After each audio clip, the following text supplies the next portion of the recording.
Cool. Hi, everyone. I think we'll get going. A few people still arriving, so I'll just be admitting people as we go. But welcome to Public Policy Design Community Speaker Series today. We've got a very exciting guest with us, Marianne Cassidy from the Irish Government, here to talk about designing better public services, the Irish Life Event approach. Just a little bit of housekeeping. We've got recording on. So if you do want to come in and ask a question, please make sure you'll have to kind of double click the turn camera on and accept the recording. The format of the session is Marianne will present, and there'll be a couple of opportunities to kind of answer some questions and have a little bit of dialogue throughout that presentation. That will last for about half an hour, and then we'll make sure we've got half an hour at the end for a Q&A session. So if you have questions along the way, either make a note of them yourself or pop them into the chat, and I will make sure that we kind of get to them as we go through Q&A. When you do ask questions, we encourage you to come off camera and actually have a chat with Marianne and the group. So yes, presentation first for half an hour with a little bit of interaction, and then save your questions kind of outside of that for after the presentation. We'll make sure there's plenty of time. First of all, I'll just hand over to Andrew, who's going to give a bit of an overview of the community. Andrew. Hi everyone, I'm Andy Knight, I'm head of the policy design community. Just wanted to say a quick welcome to everyone to this event. We are UK civil services expert community of practice for designers who specialise in making public policy and services. And we currently have about 1,000 members who are government officials in 165 UK public organisations, and we're continuing to grow. And we offer our members a kind of a range of things throughout the month. Newsletters, we have blog posts, speaker meetups, speaker series that we're at today, and a number of different strands of work where design members get to meet with each other, network, develop their practice through working on projects. We would love you to be involved, and we've got a great audience today, which is very international, and there are ways for UK civil servants and also for others who are not UK civil servants to engage with us regularly. I have just put in the chat the places where you can do that. Firstly, there's a join up link to join the community, but also to connect with us on social media and to get notifications about future events as well in the second link. All of our events are archived on our events library, so you can go back and see some of the speakers that we've had in the past. I will also give a quick plug to our next speaker next month. We're continuing a tour of the nations. Next month, we're going to Scotland, where we're going to be hearing from Gillian Munro, who's been using futures techniques to develop policy on childcare in Scotland. So again, that will be a great event. Look forward to seeing you there. But for the moment, thank you very much to Marianne for coming today. Really looking forward to hearing what you've got to say. And I'll pass back to our brilliant chair, Emily. Great, thanks, Andy. Marianne, over to you if you're happy to share your slides and take it away.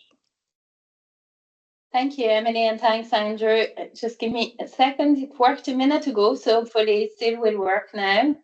In terms of sharing the slides, can you see them? Yeah. Presentation. Could you put them in present mode, Yeah. Marianne? Yeah, one sec. I'm thinking about it at the moment. So good morning, everyone. While it's going, hopefully it will move to presentation mode. Can you see this? Yeah, thank you. Okay, so good morning, everyone. I'm delighted to be here today. So thanks to Andrew and Emily for facilitating this. So I'm going to get the imposter syndrome issues out of the way. I'm not a designer. I'm a very proud public servant. I've been for quite some time. I won't tell you how long because I will tell you my age. But what I found is throughout my career, I saw the, the value of design, even if it's not with the language of design that went to it. I saw that usually as public servants, when we're trying to deliver for the public and serve the public, either by drafting policy, by delivering services, some of the difficulties that are encountered and some of the things that are preventing for the best service to be accessible to the end user tend to be design issues. So I'm a converted person to designer. I've tried to, my job at the moment in the department is to lead on the transformation program. So it's very I'm very privileged to have been exposed to the design methodology to help me do that job. And hopefully today I'll tell you a little bit more about what we've done around embedding human-centered design, or a transformation policy context, and also how we've gone about the delivery of transformation. So through that live event program, I'm very conscious that a lot of you here are further along the journey on your design work in policy and delivery. Some of you are helping us. I see a few of my colleagues actually from Ireland, and I say colleagues from broad sense, both from my department, but the wider design community. So feel free to jump in if I say anything that's either inaccurate or that you bring your own reflection and thinking on that. So I just in terms of starting us off in setting the context, I thought I'll bring one of our finest, Mary Robinson, who talked who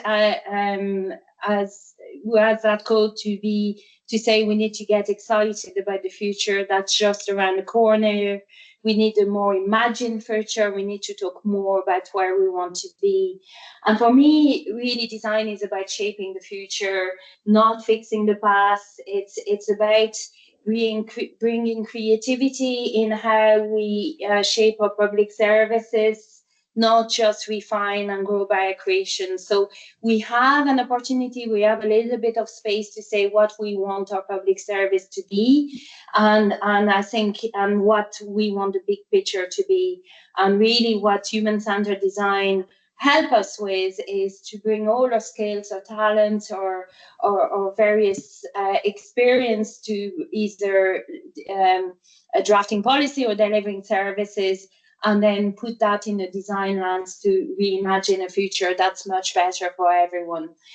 Our department, the place I work in is the Department of Public Expenditure, NDP Delivery and Reform. That was our name last month before the change of governance. We have a new name that includes all of the above, plus a digitalization element. And what our mandate is to drive the reform agenda, to set the policy for it, to coordinate its implementation, and also do everything you expect an expenditure or treasury department to do in terms of making sure that the resources are in the right place to drive the delivery of better public service, living standard and infrastructure for the people of Ireland. And our department is very well positioned to embed design because we shape how public services are planned, are they funded, are they delivered, and how they're reformed. And we have the capacity to move from just process improvement I mentioned to more fundamentally rethinking how public services are experienced, and working across government, having that position at the center help us work with colleagues and reach out and build coalition of the willing in achieving this. So as I mentioned, we set the policy context for reform. The vision of better public services is for integrated, high quality service provision that meet the needs and improve the lives of the people of Ireland. So our department has been doing reform for the last 15 years. That's the third plan of reform for Ireland Inc. The first couple of plans were made in a very different context. We started as a department after the financial crisis. So a lot of the discussion, a lot of the emphasis was about efficiencies, the value for money, how can we make the most out of limited resources. Our mandate hasn't changed, but our context has, even though, internationally it's probably changing again. But the emphasis is still for value for money, but very much on the emphasis on the value piece. And how do we bring that quality? How do we leverage digital? How do we prepare a workforce? How do we use data and evidence to deliver on that vision of seamless experience, integrated services that build trust, that support social cohesion, and that deliver for the public. So that's our high-level reform program. And design is very much embedded across the three pillars, because we knew that transforming services require more than just structural policy and policy change. It needs a shift on how we approach problem solving and decision making. And that's what that design methodology help us to have that bridge between policy, services, operation, bring the wider ecosystem in terms of bringing the huge academic universities, knowledge and evidence and our data, quantitative and qualitative, and also the wider enterprise SMEs design ecosystem to the fore. So that's the policy context. So I had a question. So what are the fundamental change needed to make public service truly better? So I'd love to hear from you, not, right away if you want. That's one of the things I'd like you to think about, and we could discuss, because that's our vision of things. But I think what Andrew said is it's a network that is about learning from one another. So I'll pause here so to give Emily a chance to type that for the chat. That's it. Emily, you give me the thumbs up when you're good. Good. Okay. So the design foundation, so from that policy documents that has design embedded, how do we start making a reality of it? So I'm going to run you through some of this you've done yourself in UK and in other countries, but I'll run you through how we went about it. So back, so Better Public Services was published in May 22, and in December 22, we published the design principle for Government of Ireland. And what are those principles? They are it's a set of common language for design in governments.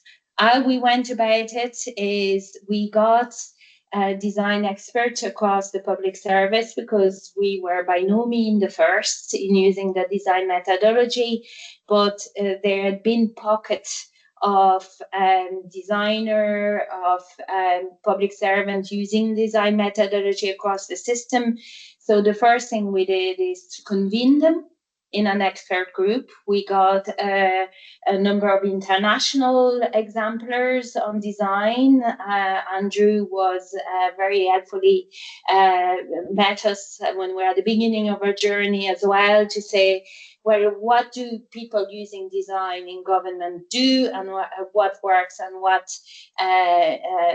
we need to do to make that the way we do both policy and service delivery. So it's what it did, it signaled our intent to embed design in government. So those design principles were developed using a design approach. They were shaped by this coalition as experts. They were approved by cabinets, and they are now government policy on how we do transformation and service and policy service delivery. They are, as my colleague Trevor Vaughan, which some of you may have met, they are a forever prototype. So they're time that we intend to always look at them, use them. They're not set in stone. They're very much there to help us in how when we go in our journey of reimagining public services. So from those design principles, there's a value to say how we're going to go about applying them. So last year we published an action plan for designing better public services. And this action plan has three broad objectives. One is to demonstrate design commitment, increase design capability, and foster a design culture. And here really it's about both creating the vision, which I'm going to talk to you about a little bit more, developing the tool for embedding the design environment. So here we've created a central design unit. We have funding attached to funding design work, cross-cutting design work through a digital transformation fund, because that's the first application of it. There is also very practical design procurement framework, because as a civil service, as a public service, we tend to be generalists in nature. So design is a new capability that there's a very, very rich design ecosystem in Ireland. So how do we make sure we can hire a designer from SMEs directly? So we're currently working in that procurement framework, design-led, as well. The making of the framework was design-led, which was quite a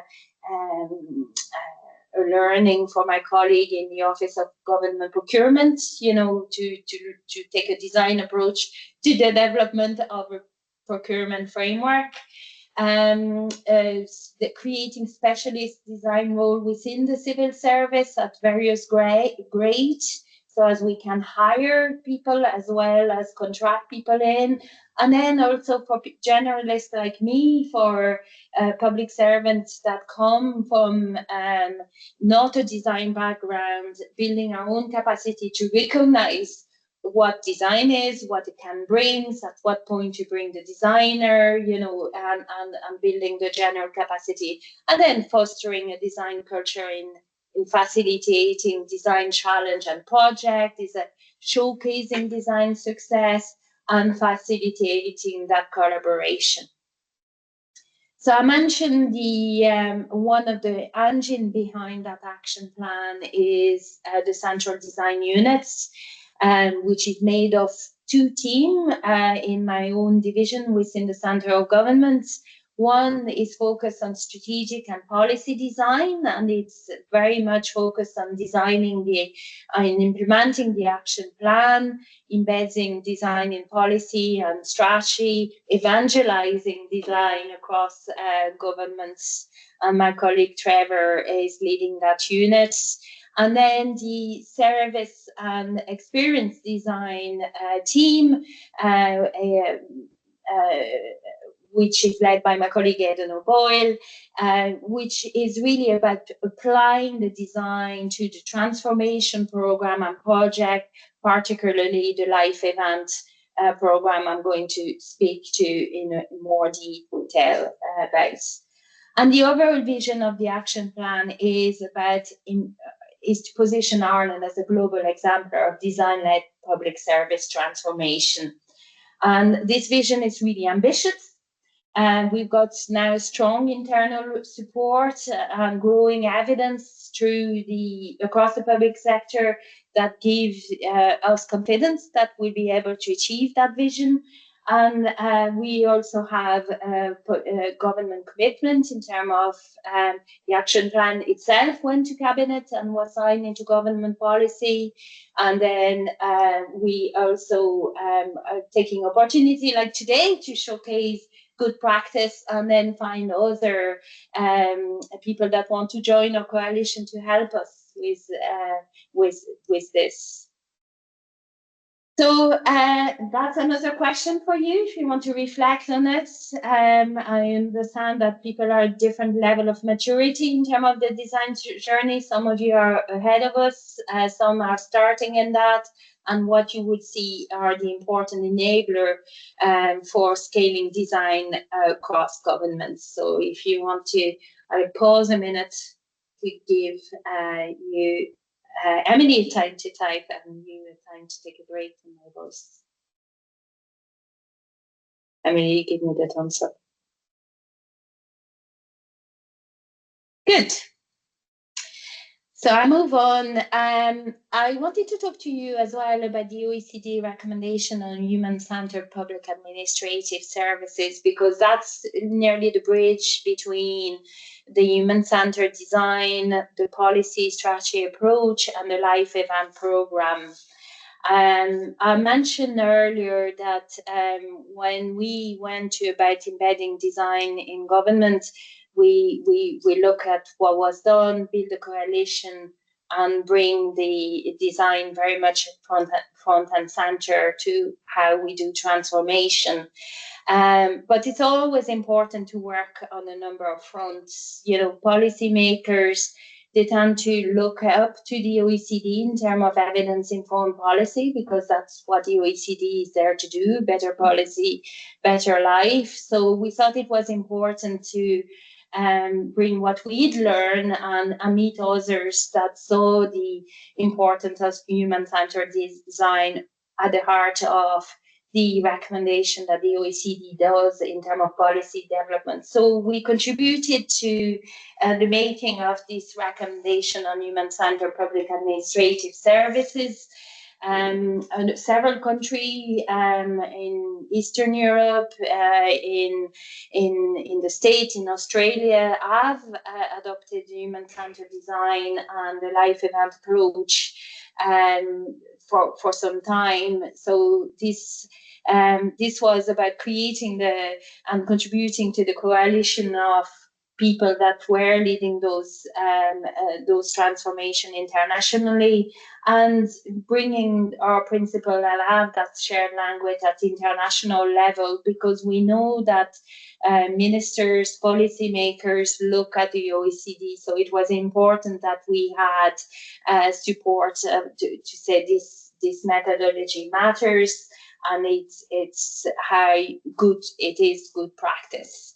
So about reinforcing the international cooperation and also reinforcing what we were doing nationally. So that recommendation was published and agreed by the Public Governance Committee last year. I know we have a lot of UK colleagues also participated in the making of it, and you can see that it echoes some of the principles that we talked about in terms of the strategic vision and the values and rights for human-centered design, the core foundation, the seamless and accessible services, and then the measurement and engagement and improvements. So Moving on from this, in terms of the life event approach, the Ireland has adopted for that integrated service delivery. Our mechanism to deliver it is through the life event program. And for those of you that are not familiar what a life event program is, it's a major moment of transition in a person's life. It's when a mother has a baby, we know they have a lot of interaction with government and with public services. And as a government, we know what those interactions are. We know from a policy perspective what we'd like the child to have in terms of the outcome, etc. But it's about repositioning how we deliver services, how we draft policy to think of those transition moments rather than the service that solely about the service we're going to deliver. So we've committed to that life event ambition. We're currently working on 4 life events: welcoming a new child, becoming a licensed driver, becoming a student, finding a place to live. And then we also have looked at other key life events where people have a significant transition in life, and we're working with them on the background, but our focus are on the 4 that are in green. And on top of it, we see the global life event. That's really what, as a government and as a public service body, we should think of our service as what is our front door? What does a front door look like? Not only digitally, but in our frontline services. What do people expect from us? How do we interact with the public in a multi-channel way, and how we deliver that kind of more seamless experience across life event as well as across services. So it's quite a different way to look at service and policy delivery, to be very much human-centered design at start. And it's really in that drive that is happening in many countries about making it simpler and making it seamless for the end users. So in terms of how we're going about developing that in a very concrete way, in Ireland, I spoke about the design foundation, and but here it's more about how do you get the right people around the table to deliver the services, the policy, and the service, the service environment that you're creating around that. So there are 4 key interconnecting pillars that support that life event work. First is the service and the organization, to ensure that different government bodies work together so service feel connected, not fragmented. The digital product and services, so government as a platform is a very well explained, a very well established practice internationally. So we have the opportunity to leverage digital to give us space to deliver services more seamlessly, both in the online and offline environment. So how do we use that, build those user-friendly digital services that make interacting simple and enable a seamless transfer of data between the relevant government body, things like digital wallet, portal, etc. Then we look at the service environment, provide multi-channel, ensuring that people can access services in multiple ways, whether it's online, in person, or through other means.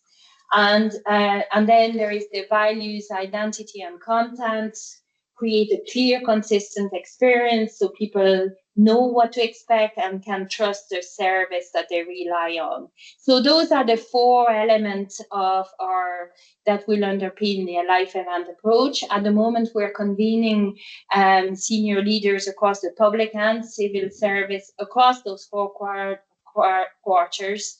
We're bringing them the insights of the design approach in terms of what it's like to have a baby in Ireland, what it's like to becoming a student, and then we're asking them to contribute to a life event roadmap across those 4 quarters, having benefited from the insight of the design approach.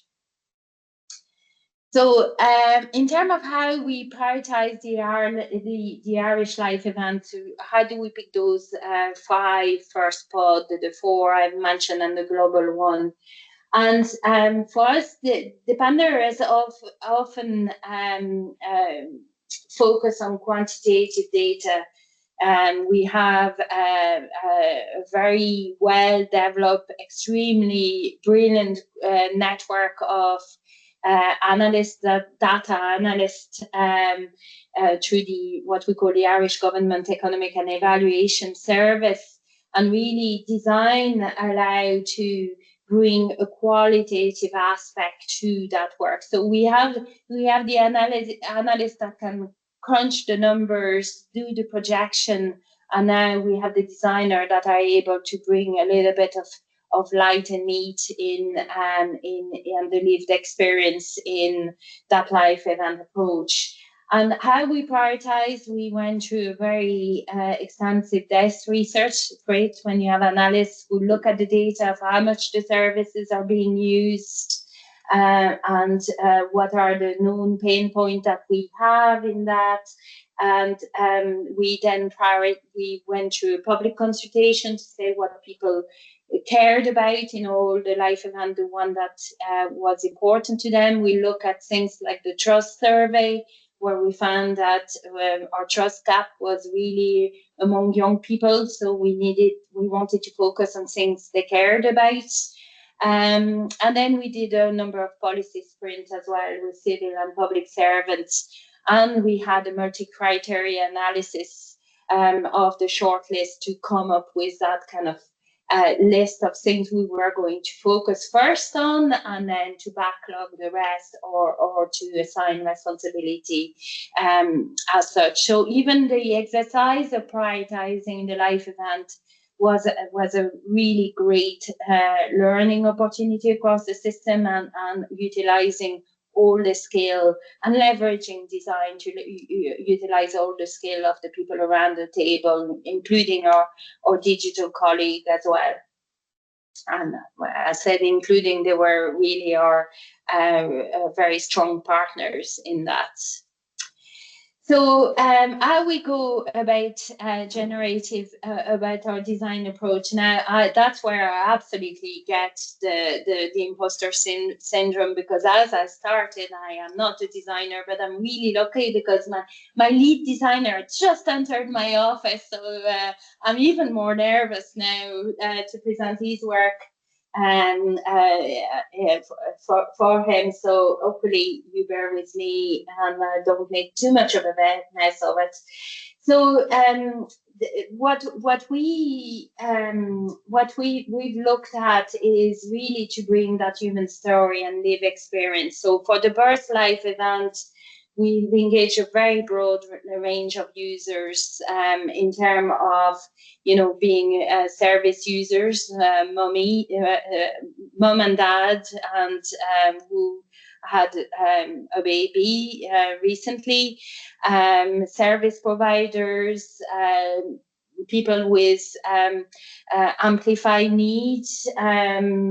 So starting with those who face the greatest challenge, such as visually impaired new mothers, drivers, people with disability.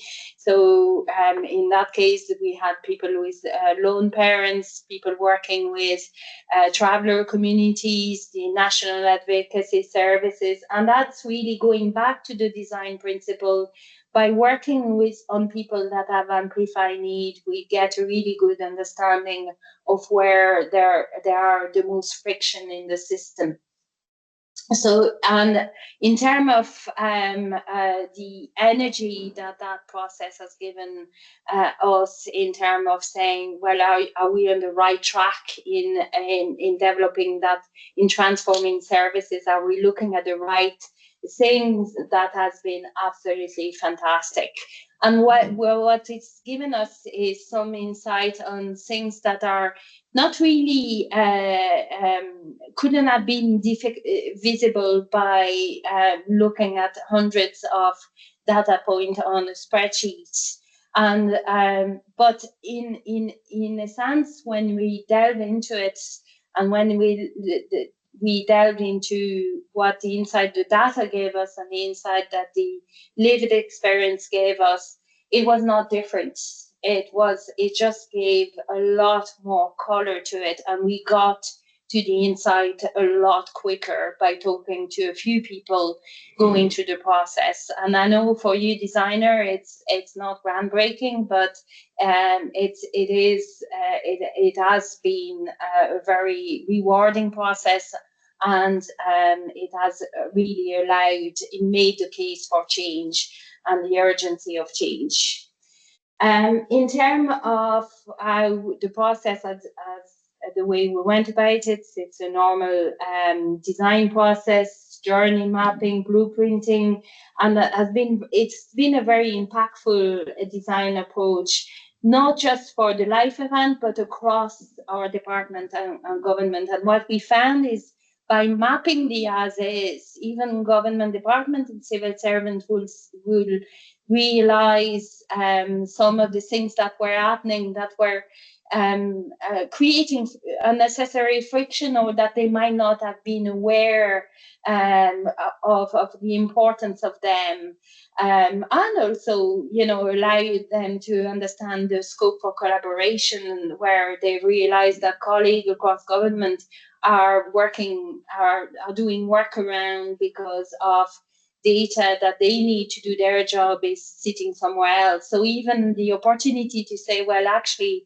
that data that you asked somebody to give you, I've got it.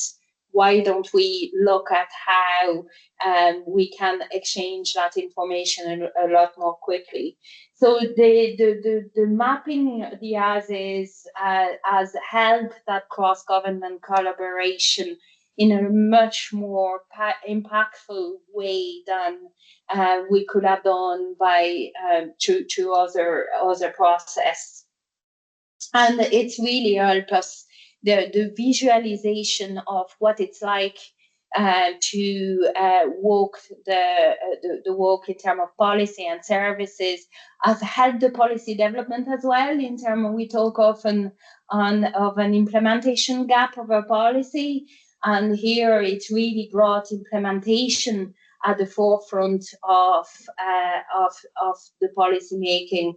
And that mapping of the as is sometimes was applied for policy development beyond the life event. So, for example, Trevor here has done some work with our Department of Education on how to develop their own data strategy through a design approach. And that mapping of the as is allows the real understanding of what developing good policy entails as well. In terms of personal development, I spoke about earlier about always trying to develop for people with amplified need, understanding who access our services, what are the things, putting a little bit of colors in the pain point and the thing people really value, so as we can develop those services in a better way. And then in terms of future state mapping, it is really a new and exciting way to help our ways of working, to introduce creativity.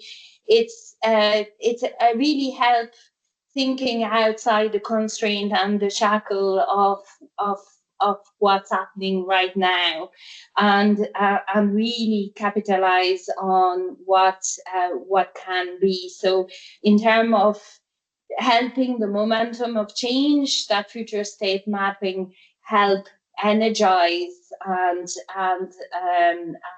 really open the art of the possible a lot more than other ways. So I think this quote really captures exactly why the life event approach matters. It's about designing public service that work for real people in real moments when they need them most. And we're embedding design to make things simpler, clearer, more human-centered, ensuring that people don't have to do all the hard work, that we can do some of the hard work and help an awful lot of people by doing so. And it's really about the reinforcing the connectivity of our own government system, and that's why in a very, very practical way, and give people ownership at all level of the organization of what they can do and the impact of the work. You can do a lot of policymakers. It's hard to see when things that you do really make a difference. That helps really give that visibility. So here is another question for you. Catch my breath as well and give you a time to reflect.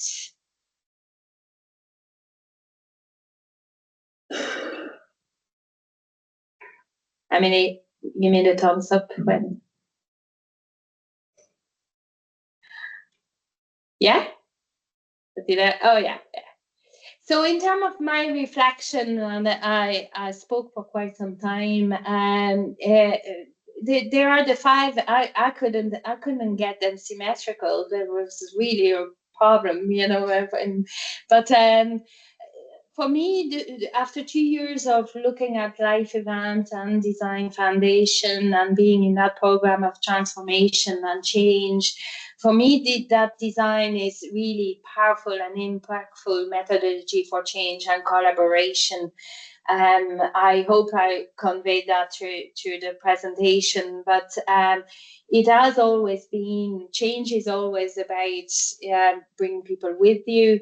This is really the glue or the oil in the engine to make change and transformation for good happen.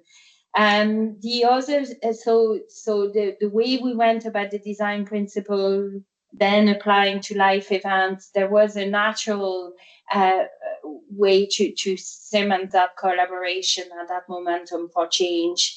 My other reflection is the importance of rallying that coalition at national but also international level. So there's no choice but to take that human-centeredness in how we do services and policy. The importance to get someone who can show the design relevance and make it accessible. I could have said get your Trevor in, but it is hard to duplicate. But really, what it is here is for those of you designer, there's a huge creativity and huge thing you can bring into a system that might not be fully ready at time to take it. So there is a translation piece that needs to happen, in terms of the designer being able to show the relevance of what you do as very core to government, because it's when it works, when you have civil and public service and designer working alongside, it's absolutely there's so much potential for change, but it needs that little bit work on both sides to make it work. Remember, before you come, every so often I speak about future mapping, and some of the lingo has gone into my lingo. Even though I'm not a designer, I'm starting taking for granted things like concept reports, and I know what they are, but you kind of need to remember that these people are coming from different skill sets, and that common language take a little bit of time to develop and take people where they are, and people that are further away to say, look, I'm still learning. There's a lot of things that I need to get from you, and enjoy it. So enjoy and keep learning. So that's my reflection on our transformation journey so far. Thank you so much, Marianne. That's super interesting, yeah, and so thorough, and you've done amazing work to get to where those life stages are. We've got a couple of questions in the chat. If we can go through those, and either then put up your hand if you'd like to ask another question, and we'll go through the chat that way. So Sally has asked, how do you see your... Oh, Sally, would you like to come off mute and ask your question? Yeah, I'm just really interested in how you see the life events approach manifesting itself across your digital and physical touch points in the longer term. Often people just think of like navigation on a web, but have you got like other ideas for how this could move forward into the real world?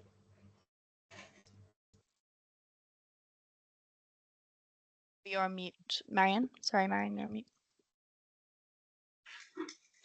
Sorry, thanks, Sally. Look, we have the when we decided to go into that life event program. I should have said we did go to government again and say we are going to lead transformation through life event approach and government as a platform. So part of the digital world will be a life event portal. And where when you have a baby, that you will have that access through that life event portal to access everything else. So that's some of the digital asset that I spoke. We are working very closely with our colleague of the OGCIO, the government CIO, in developing those digital assets that will make that whole process. That's one of the 4 things that we're developing. So government portal, government wallets, government.ie is already in there, gov.ie, which is our information platform. It used to be department by department. It's now life event orientated in terms of information. But that's the information, and then the portal will allow you the service access. Cool. And it's in the new program for government as well, that commitment. So it went to the memo for government last year, and then we have a new government in place since the beginning of the year, and that's in the program for government to pursue that, both the portal, the wallet, and the design approach. Great. Eleanor, there's another question in the chat, and then Costa will come to you. If you're happy to come off mute, Eleanor. Yeah. Thanks. Hi, Marianne, and congratulations to you and the team for this initiative, which is fantastic. My question is, how did you generate and how do you generate buy-in for your approach with other stakeholders? I mean, you've talked about the kind of political support you have there in the programme for government, but just on a day-to-day engaging stakeholders, how do you do that? Because I know in our experience, there's always this tension between innovation and design being that's someone else's job. There's a unit that does that. We don't have time for that. So curious how you approach that. Yeah, well, look, I think there's also quite a lot of willing partners. So we started with the willing partners. We didn't try to convert people straight away. So the expert group stayed on board. We have a public service leadership board that meets regularly. And they are the senior leaders at Secretary General and CEO of agencies. and the transformation program, how we are going about implementing those flagship program centrally is being reported to them, and we regularly ask for their input and ask them to tell us how they're doing in their own sector or agencies. So it's about creating those governance structure where it's very much at the center of it, communicate on progress. We also have a number of strategic working group, which are the next layer down in terms of seniority for across the public and civil service. And they're working specifically on the life event roadmap, for example, the 90% by 2030, 90% of our digital services need to be online. We've put a life event plans onto this, so they not only they have to be online, but they need to map to those life events and what are they doing in terms of impacting on the offline environment. So we're working with that strategic working group as part of the governance of transformation as well. And we also have a civil service management board for that, specifically looking at the policies and the civil service and design is one of the methodology. So it's always about, you know, being willing to help the people that want to do the right thing, building the vision of what we're all trying to work on, giving the tool. As I say, I often think of Daniel Pink, you know, like vision to tool and autonomy. That's our model for transformation. So that's how we're trying to get the people to work towards that life event programs in the services. We haven't gone the compliance, you know, hit you over the head route, you know, in terms of what about the people that do not want to do this. But part of working with things like the OECD and the EU in terms of how the indicators that are developed to do what government effectiveness, good governance. Increasingly, we actively work with our partners internationally to make sure that that methodology is reflected in those indicators. So people that care about compliance, that will sweep them, you know, in the end. But our focus is very much on trying to work with a willing and, you know, understand if people are reticent to a certain approach, there might be very valid reason, and try to work with them to understand what those reasons are and whether there's other friction in the system that we need to address. I mean, design is not the be all and end all either. It just points us in what we need to pay attention to. Thank you. Costa? Hi, Marianne. Thank you very much. My question is around Ireland as a country being relatively small in its population size, and that a lot of the kind of exemplar governments in terms of their design approaches are countries like Singapore, Ireland, Denmark, Estonia, Wales, all comparatively small countries. Do you think that some of the interventions you've implemented are tangible for countries with a much larger population size? Yes, I mean, you're right, because it's great to be small, because you can always pick the phone up to someone and say what's going on. You know, with where I come from a country, I come from France. Just in case you've been wondering where my accent is from, I should have said that at the start. And I know it's a lot harder in larger country to do that. But, you know, a few years back, I met the then chair of the Public Governance Committee, who Dustin Byrne, who is very huge proponent of the life event approach, and and that design thinking and methodology, and pushed to it at the PGC. And he said to me, look, we've a very similar job and we've very similar approach, but he had 330 million citizens in his country, and yet, you know, they had made some huge progress in terms of disaster recovery, looking at life event approach to that. So it can work in larger country as well. Thank you very much. Great. Simon, I think you had your hand up, but it's just gone down.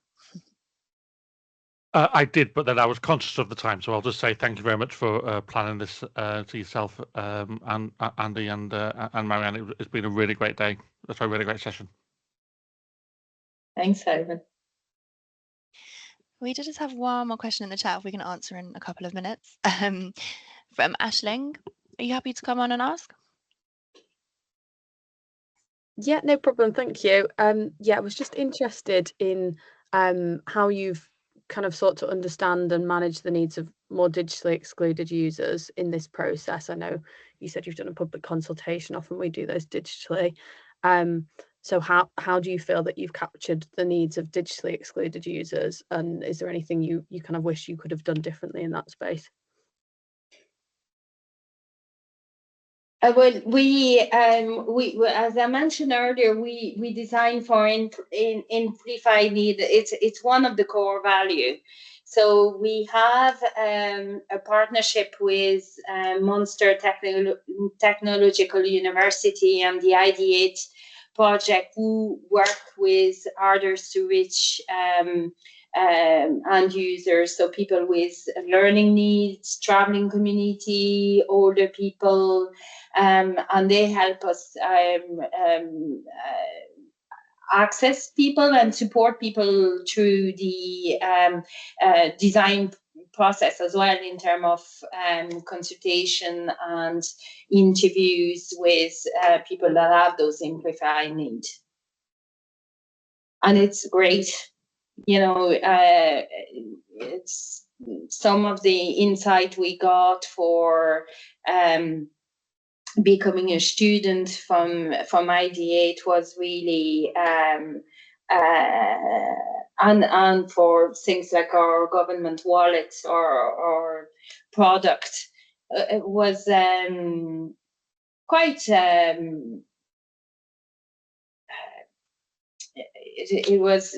they were a revelation that sometimes things we do unconsciously are such barriers to people, whereas we spend a huge amount of time to address what we think are barriers, and then it's something completely that's in a blind spot somewhere that is the biggest problem.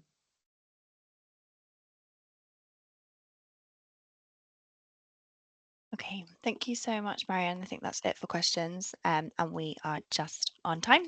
So yeah, that was a really incredible presentation and amazing work that you're doing. Thank you so much for sharing it with us, and thank you everybody for joining. Thanks, Emily, and thanks, Andrew. Andy. Lovely to see everyone.